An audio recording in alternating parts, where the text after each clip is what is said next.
Hey, welcome back. All right, so it's time to take on the daunting task of refinishing the wheelhouse.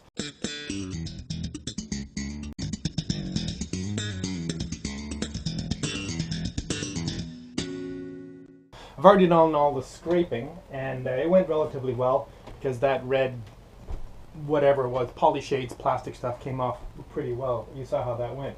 I've re-screwed and rebunged a fair amount of the loose trim, and it's time to start sanding in earnest. It's going to make a mess, and I'm not looking forward to it. That's the reason I had to create a little nav station forward so I could have an office so I could work during this process. I'll have to plastic that all off. And now it's time to take out the sorry little folding table that has been my dining room and office for some months now. I built this actually just before last Christmas, and it's actually worked remarkably well, but don't need it anymore. Time to go. Anyway, done with that.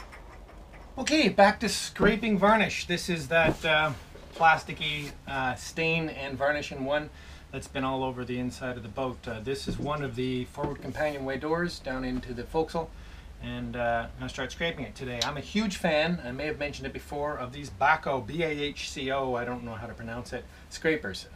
They use carbide tips. They're available in a number of sizes. A big one, which also has an optional handle for pushing really hard. Two sizes of blade, 2.5 and 2. I always use the 2.5, or almost always do, because it can reach around in corners.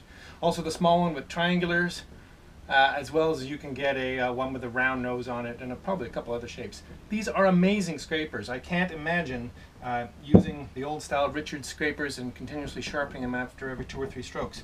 These blades will last 5 doors like this, easy. Anyway, not that they're cheap.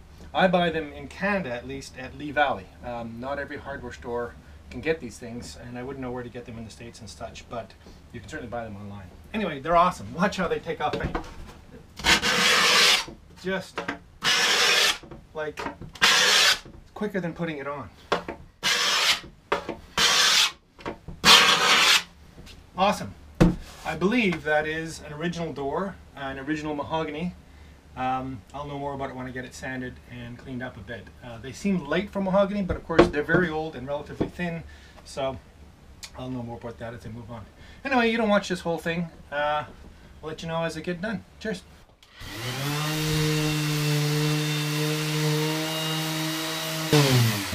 Oh, enough of that. Rewarding work, fortunately. For some reason there's these vertical pencil lines. There were a couple on the other side, and they are deep. I have to take out like a 1/16 of an inch of wood to get that out. Very annoying. Anyway, on the whole, it's going really good. There's some damage in a few places, but not that much to worry about. If you look right here, obviously there's various holes where the power input was. Fortunately, my new galley counter is going to come right across here at 39 inches, which is high, but I'm tall and I like it that way. So that'll be largely hidden. Big gaps here where the planks met. Outside these have been splined, and they did a relatively nice job. Inside they were filled, but they were filled with something obscure. And sorry, let me point the camera in the right direction. That's the problem with having it on the tripod, is that I don't know really where I'm going. Anyway, these gaps between the boards were filled with kind of a nasty filler, so I'm going to have to tidy them up a bit. Not quite sure how I'm going to do it. There had been a bunch of loose pieces of the trim. All of this had come off, so I've replaced that, re-screwed it and rebunged it. That went relatively well. Doing a couple of stain tests. Here's a test, if you can see, to see how the stain covers the mismatched bungs. 3 different stains on the various woods. Of course, the genuine Honduran mahogany. Don't know what that is. And this, I believe, is more genuine mahogany. It was this piece here. Again, shame on me for having taken it out. And then this is the companionway door. 2 different woods. I'm not quite sure what they are. One of them, I believe, is mahogany. So we'll see how that all goes. I'm going to make a few more stain tests. Have to work my way forward, get it done all through here, and then I'm done sanding and I can start finishing. Well, more plugs and a few more details I'll have to deal with where it's we have filler and stuff to put in. I have to take the overheads out so that I can sand properly up to here. Not that that's a huge job, but I don't feel like doing it right now because the lights are in it. Anyway, more sanding. It's not really that bad. Cheers. In areas like this where I couldn't get the scraper in, you can use a really sharp chisel. Basically, I have a 1/2 inch chisel, which I'll just run down in here, and it works just like a scraper, and it'll take off all that old gunge and whatever. What's in here is mostly adhesive for the wallpaper that used to be here. So it works out pretty well, and then I can sand the remainder off it. Again, anytime you're using a very sharp tool with a lot of pressure, be careful. I'm most likely to cause damage with this thing by when I reinsert it in the gap, catching the corner with it. So I have to be a little bit careful about that. There we go. Another lovely little tool for jobs like this is the lovely little Dremel. In this case, I'm using one of the tiny little drum sanders it comes with. Now, you can hardly call this a sander because this one is relatively coarse, and I think this is a little more akin to a grinder. As a result, it lasts a long time. So a little bit of stuff in here that I really rather not have to sand that out because it's quite hard. Just give that a little buzz and it's gone. Too easy. Likewise up in this slot, I'm not sure you can see from where the camera is now. Let's move it a little bit. Up into this slot, the side of that still has some of that varnish on it, and I'll just take this and sure.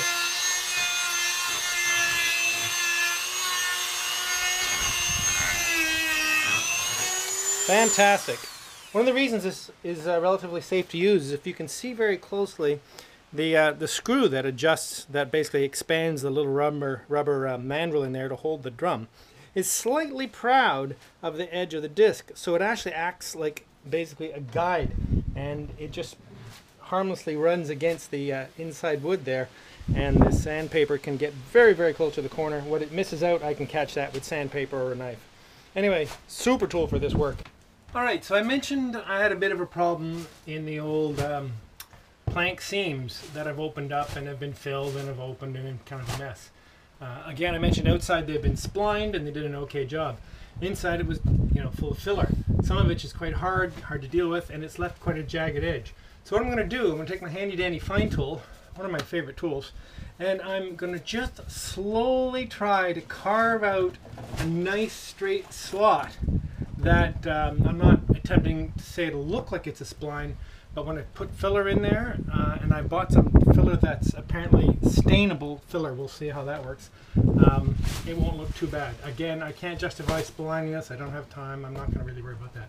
These lights, these wires are for the riding light, which sadly you can see hanging outside right now. I'm not worried about being too accurate around here because I'm going to put a block around that to cover that, and there'll be another wire to actually have a little inside light. So anyway, let's see how this works out. I've already done some down below, but I want to see if I can get this as neat as I did the other.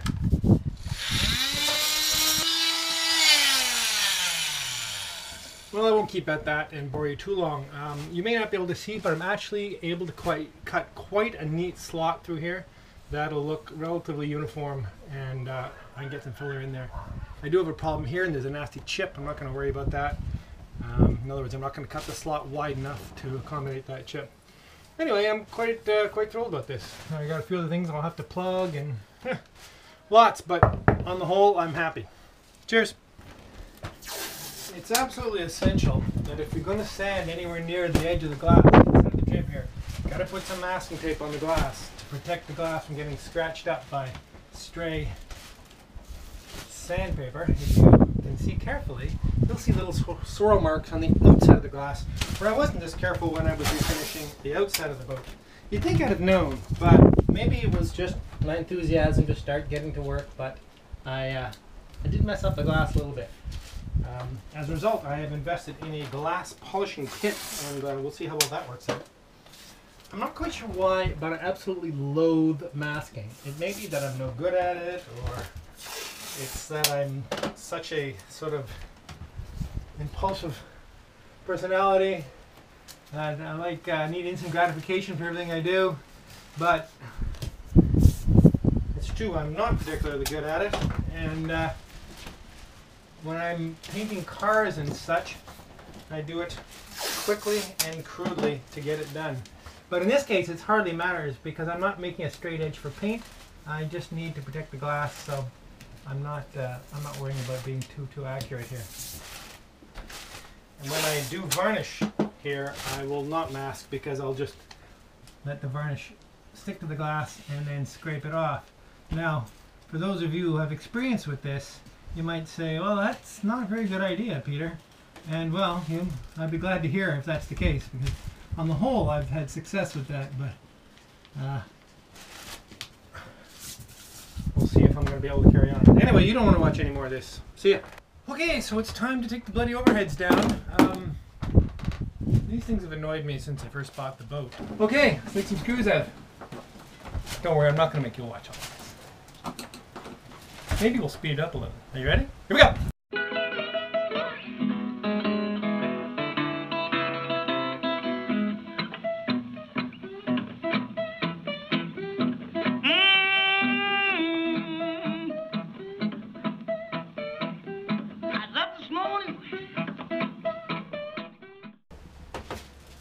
Okay, so it's all out and I've dealt with the bulk of the mess. It's about what I expected. There's some dampness here and there. Not terrible. Up here we have some, and we can see some white mold around it. I've stuck screwdrivers in everywhere, and there really isn't any terribly soft spots.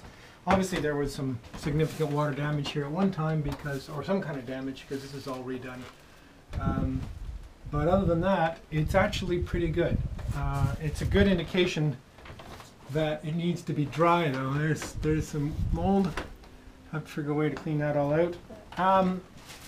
My house construction background tells me that you must not place insulation directly against the bottom of a roof because there's no way for any moisture that does collect in there to ventilate away. You must have some sort of passive or active ventilation. So I'm not sure I'm going to re-insulate. I gotta think about that. That's more to talk about. Certainly I feel better about the structure if it gets to breathe well. Put in some good ventilators along here and it'll always be nice and dry up in there.